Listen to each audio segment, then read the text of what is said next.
Welcome to another episode of barSILENCE. My name is Jameson, and if you're new to barSILENCE, this show aims to explore the very best video game music from past and present every single month. And if it isn't, thanks for coming back. As you may already know, there are many ways to listen to the show, but if you want to hear it live, you gotta tune into 8 Beats Radio on the first Tuesday of every month at 2 p.m. Eastern Time. 8 Beats is an internet radio station dedicated to video game music that you can listen to anytime, anyplace, by going to 8beats.co. And if you want to interact with the show, join us on Twitter at barSILENCEVGM for cool posts and show updates.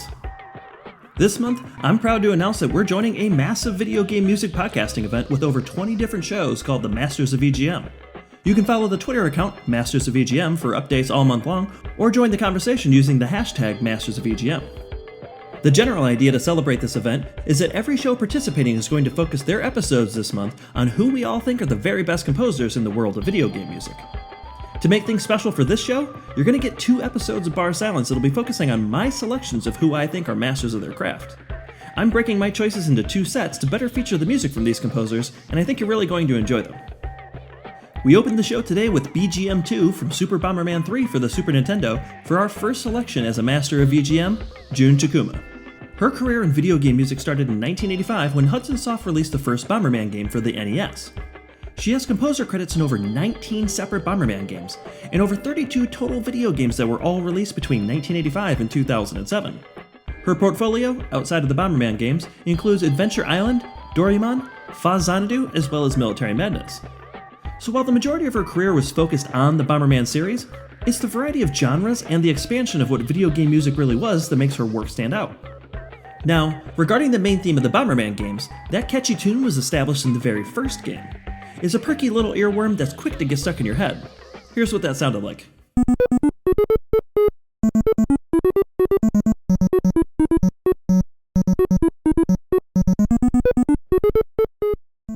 Truth be told, that's kind of all there is to it. The early NES games were often victim to being limited to a very bleep bloop type of sound that was reminiscent of the arcade games from that time period. The first game's repetitive gameplay needed a catchy song that you could listen to over and over again as you worked your way through the maze-like levels in the game. Now what's really special about this theme, much like what Koji Kondo has done with the Super Mario Bros. Theme over the years, is that Jun Chikuma continued to evolve the theme a bit for each release. Here's a sample of what that sounded like just 4 years later on the 1989 release of Bomberman 2 for the NES.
And here's how that song evolved just a few years later in the 1995 release of Super Bomberman 3 for the Super Nintendo.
So now that that's out of the way, we're going to get into a block of songs that showcases the fun and eclectically experimental ways that Jun Chikuma contributed to defining the music in the Bomberman series.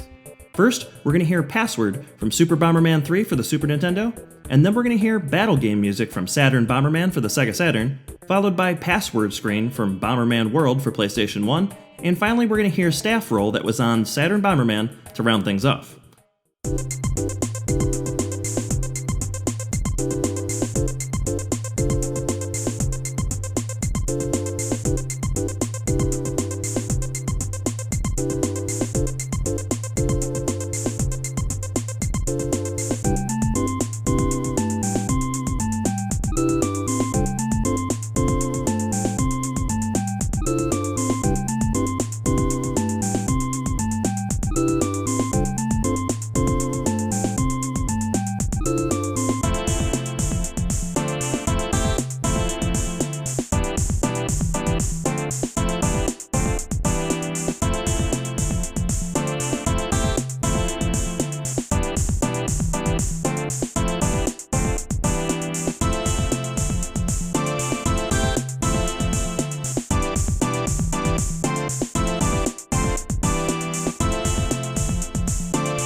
Bomberman Hero for the Nintendo 64 is easily one of the most remarkable games in the Bomberman series for a few reasons.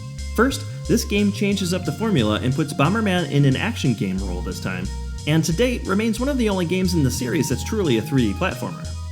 And the second reason is that Jun Chikuma created the pinnacle of what's ultimately been done with the Bomberman game's soundtrack since then. It's truly a testament to her work as a composer, and it remains distinctly great music that I still enjoy listening to regularly.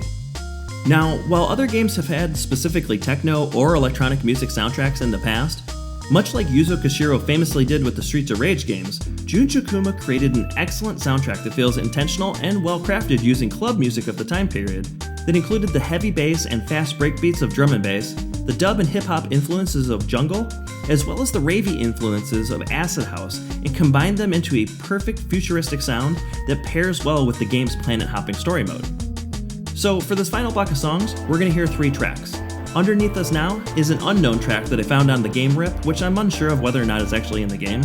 And then we're going to follow that with Foehn, then Supplemental, and making its return to the show is Redial, which is a fan favorite and was originally played in episode 0, but it's too good not to play again. So enjoy these tracks, and we'll be back after that to focus on our second Master of VGM.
For the second Master of VGM in this episode, I'm selecting Yasunori Mitsuda.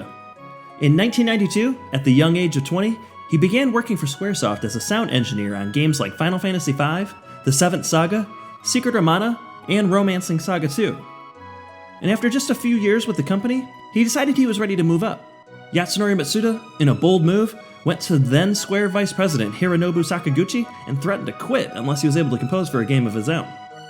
And that first major title is the seminal 1995 release of Chrono Trigger for the Super Nintendo.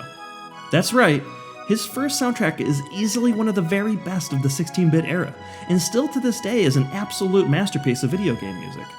And while I'm not qualified to give you a professorial lecture of his music, he refers to it as representational works, which define who he was as a composer while he was making that music. And he has composer credits on over 60 games in the last 27 years. I'd say, without a doubt, Yasunori Mitsuda represents himself as an expressive perfectionist whose work can be enjoyed independent of the games that they're tied to, which to me is a true sign of a master of their craft. Chrono Trigger was actually one of the very first Super Nintendo games I ever purchased on my own. I don't really know how or when I learned about this game back then, but I had to have it, and I'm glad I got it. I completely fell in love with this game. The character design by Akira Toriyama and the soundtrack captivated me. I couldn't stop thinking about time travel, or how certain choices affect not only your present, but the world at large. The game's story is incredible, and the music deeply ties the player to the events within the game, whether it's an introduction to a character, expressing the feeling of a different time period, or even heightening the importance of a battle. So since this show is about video game music, let's jump into this next block of songs. Underneath us has been Peaceful Days, which plays early in the game, giving you that distinctive feeling of comfort in the world you're about to explore. And the next song we're going to hear is fan favorite Corridors of Time, which appears several times throughout the game, and then we're going to follow that with Battle with Magus. The final track from Chrono Trigger, at least for this episode, will be Last Battle, which is a phenomenally epic track that plays during the game's final battle with Lavos. Let's take a listen.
Following Chrono Trigger's 16-bit greatness is very difficult. So for this next block of songs, we're going to play a few tracks from other games by Yasunori Mitsuda that cover a variety of styles to help showcase his range of talent. Playing underneath us now is Heaven's Door from the 1996 Squaresoft game Front Mission Gun Hazzard for the Super Nintendo. Then we're going to hear Rainbow Castle from the 1999 game Mario Party. Yasunori Mitsuda worked with Kenta Nagata and Koji Kondo to compose the music for this classic Nintendo release. And then we're going to hear The Blue Traveler from the 1998 release of Xenogears on the PlayStation 1, followed by Part Shop, which is from the 2007 PlayStation 2 game Armodyne. And then last we're going to hear Your Name Is from the 1996 Squaresoft fighting game Tobal No. 1, and then we'll be back after that.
Chrono Cross was released in 1999 by Squaresoft for the PlayStation 1, and is known for taking video game music to a then unreached peak. The game itself took players on a journey between dimensions rather than time like the first game in the series. So this soundtrack needed to convey those differences between these dimensions musically. To do this, Yasunori and Mitsuda used old world musical influences from Ireland, Finland, and Mongolia, as well as African percussion sounds to develop this unique soundtrack. Each of these all come together in a beautiful way to give this game its distinctive sound, and it remains one of Mitsuda's most highly regarded soundtracks of all time. Underneath us now is a track called Arni Village Homeworld, which is a favorite of mine that plays in the main character's seaside fishing village. We're gonna let that one play out, and then we're gonna bring up the energy just a notch with the battle theme between life and death, and follow it with the final song for this block called Dragon God. And I'll be back after that.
And that's it. Hopefully you guys have enjoyed part 1 of 2 about the Masters of VGM. If you want to interact with the show and tell me what you think about my selections, you can follow me on Twitter at barSILENCEVGM. That's where I'll post show updates and various information about the games that are featured in every episode. And if you've been enjoying the show so far, please consider telling your friends. You can go to barsilence.com to listen to past shows if you've missed any, and be sure to leave a rating and review on Apple Music. I'd love to hear what you think. So to wrap everything up, don't forget that I've got a second episode coming later this month featuring the final 2 Masters of VGM that I've selected. But before I go, we're going to listen to the incredibly great Chrono Cross intro song called Scars of Time. Enjoy, and I'll see you soon.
The game's over.